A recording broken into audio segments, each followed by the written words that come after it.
annabi sallallahu alaihi wasallam ya mana bayani akan Isa bane Yasir. Bawa ne Allah zai kira shi ya tsaye da shi a buɗe mai littafinsa. Allah ya ce mishi kayi kaza kayi kaza kayi kaza, zai ce Allah nayi. Kuma gashi waje kaza ka zo ka sake kaza kayi kaza kayi kaza, zai ce Allah nayi. Duka an nuna mai laifuffukan, ya ce mai ubangiji nayi. Allah ya ce to wuce ka tafi. A duniya na suturta ka, zai ce anan ma ba wanda zai san me kai. Amma idan hakkin wani ka tafi da shi sai an farki.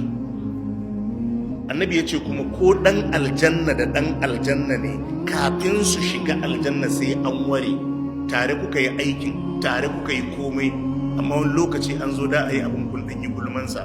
To yanzu kai ka shiga aljanna, shi ma dan aljanna, kafin ka sa kafa a aljanna za a ce to abin da ya faru nan a ware, amma ba wadda zai sa kafa a aljanna da hakkin wani a kansa.